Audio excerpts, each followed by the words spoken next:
on the job numbers this morning. The alarm bells on the sorry state of Trump's economy keep ringing and ringing. The jobs report this morning revealed America lost 23,000 jobs because of Trump's disastrous agenda, his tariffs, and his failed war. But that's not all. It got even worse. The morning's report also revealed that 103,000 fewer jobs were added in May and June than previously reported. So the total job loss reported is close to 130,000 jobs. The only person who ought to lose their job right now is Donald Trump. He's handling the economy so poorly, with the chaos, the inconsistency, the lack of paying attention to the facts, the lying. It's all coming down to his doorstep.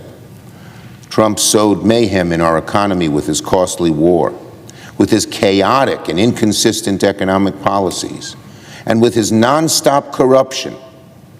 But he's not suffering the consequences. Working Americans are. Donald, start doing your job so the American people stop losing theirs. Trump cost America 23,000 jobs last month, but he has the gall to call this, quote, the greatest economy we've ever had by far. What planet is he on? Does he not care at all about the people, the 300 and some odd million Americans he represents? He just thinks by saying these things it's true. Trump, when you say it's the greatest economy we've ever had and we've lost over 130,000 jobs in the last few months, you don't know what you're talking about, you're not in reality, and it's cruel and callous to the people who are no longer earning a salary. Americans are working multiple jobs just so they can feed and house their families. How are Americans supposed to afford Trump's skyrocketing costs if they lose their jobs too? Last week's news that economic growth is down and costs are up was a 1-2 gut punch to the American people, and this terrible jobs report is the uppercut that follows. Every red economic flag is waving, every warning light is flashing, and every alarm bell is ringing about Trump's catastrophic handling of the economy, and he's in la-la land, not even paying attention to it and saying we have the greatest economy ever.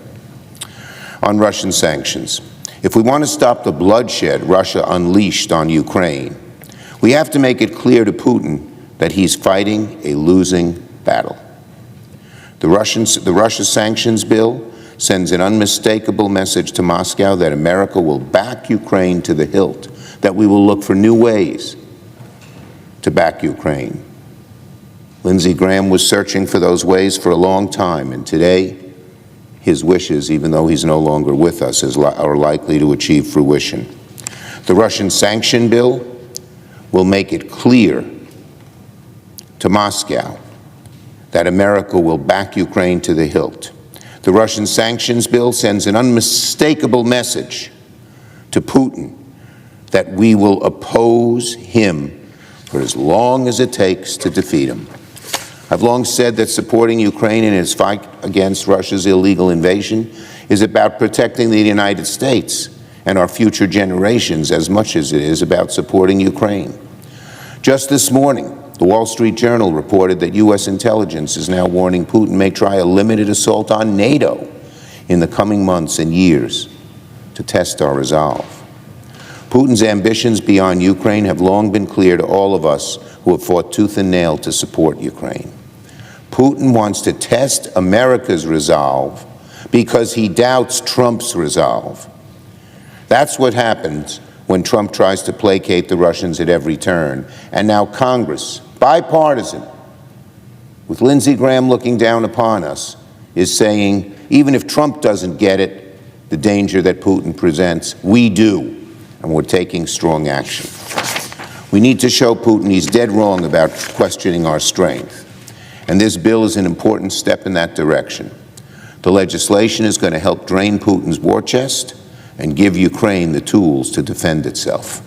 So I want to thank Senators Blumenthal and Shaheen for all their work on this bill. They've been diligent, dogged, and unrelenting. and they're about to achieve their goal of passing this legislation. Thugs like Putin don't care about what we say, only about what we do. You can only stop him with actions, not words. Russia's losing momentum in this war every single day, and we will keep helping Ukraine stop the invaders in their tracks for as long as it takes. And on the CR, finally, for months, Senate Democrats have been clear as day. We want to reach across the aisle and hammer out a budget that delivers for the American people. Today's CR gives us the breathing room necessary to work out a budget that helps make life more affordable to working families and reins in Trump's rampant chaos, his rampant corruption. Senate Democrats have stood up for the American people at every stage of these negotiations, and that's why Senator Murray successfully blocked Trump's scheme to withhold taxpayer-funded grants from states he deems disloyal to MAGA. Americans of every stripe, in blue states, in red states, and states in between, want their government to deliver for them. Senate Democrats won't stop until we get the job done. Yield the floor.